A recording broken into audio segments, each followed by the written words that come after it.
Welcome to Bible Story with Ojatts. In the beginning, when the world was still new, spun from the loom of divine thought, humanity breathed its first breath. A melody of creation, pure and unblemished, filled the air.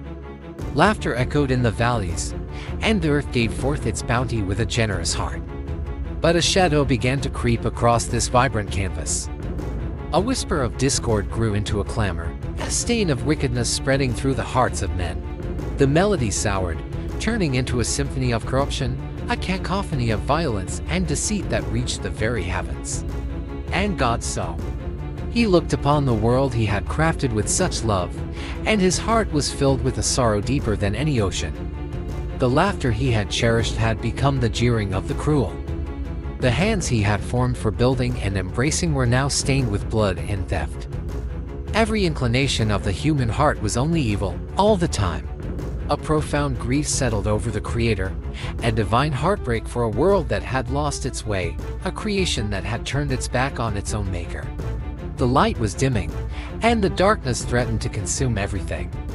Was this the end? To see a world so beloved drown in its own sin? The thought was in agony.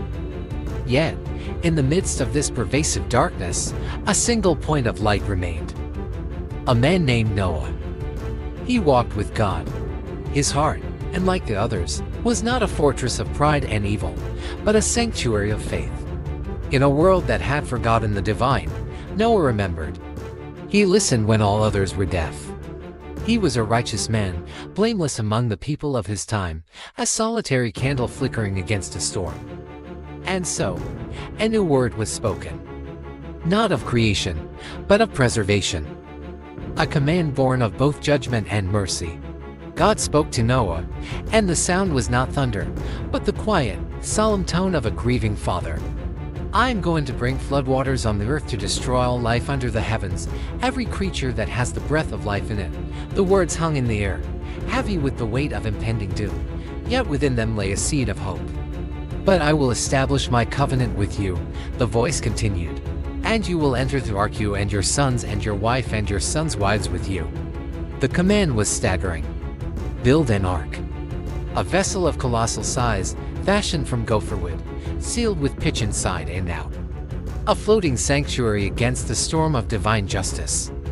To the world, it was the dream of a madman.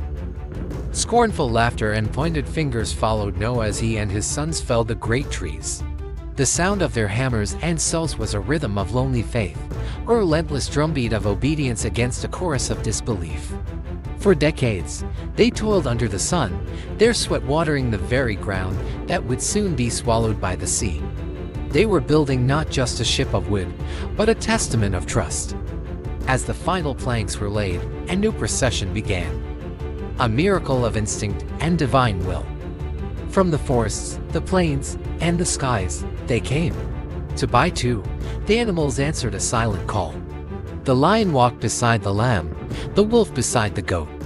Creatures of every kind, their wildness tamed by an unseen hand, moved in a great, flowing river of life toward the ark's open door.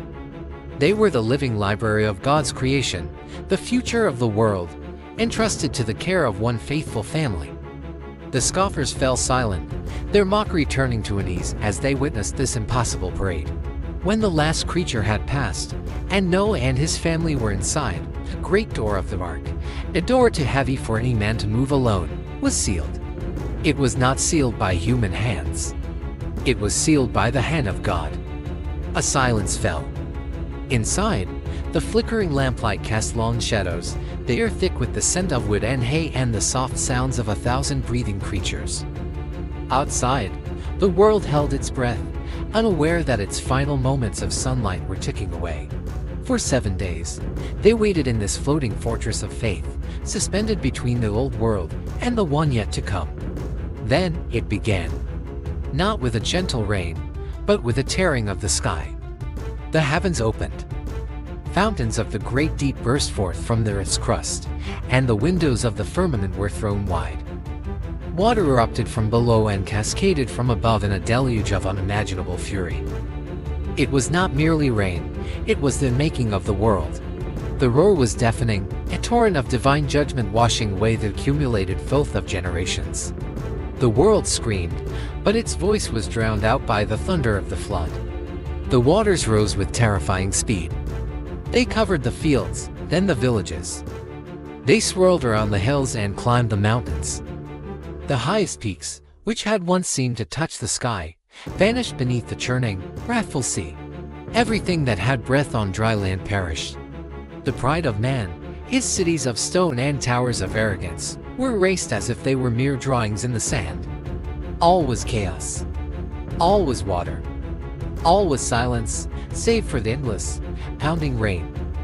But upon the face of the waters, one thing remained, the ark. Tossed by the waves, battered by the storm, it floated. It was a speck of divine promise in an ocean of judgment, a womb carrying the seed of a new beginning.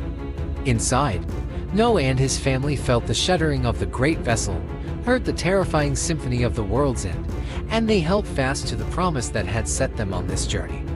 They were alone adrift on a planet submerged, kept safe not by the strength of the wood beneath them, but by the covenant of the God who held them in his hand. For 40 days and 40 nights, the rain fell without ceasing. And for many more months, the ark drifted upon the face of a boundless ocean. But God remembered Noah. He remembered every living thing with him in the ark. And he sent a wind to pass over the earth, and the waters began to recede. The rage of the storm subsided, replaced by the gentle breath of renewal.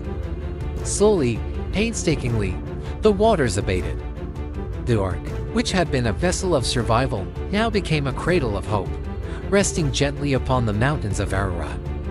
The world they looked upon was new, cleansed, silent.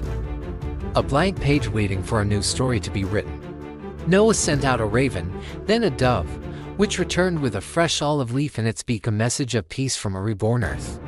And when the ground was finally dry, the great door was opened once more. Noah, his family, and all the creatures stepped out, blinking in the sunlight of a world washed clean. The first thing Noah did was build an altar. He offered a sacrifice, and the aroma was pleasing to God, a scent of gratitude, of faith that had endured the storm. And God made a promise. He set his bow in the clouds, a magnificent arc of color against the sky. Never again will I curse the ground because of humans, he declared. Never again will I destroy all living creatures, as I have done. As long as the earth endures, seed time and harvest, cold and heat, summer and winter, day and night will never cease. The rainbow was not just a sign, it was a divine signature on a covenant of grace. A promise that even in judgment, mercy would have the final word. The storm was over, a new day had dawned, and in the quiet morning of a remade world, humanity was given a second chance. Thanks for watching, and don't forget to subscribe.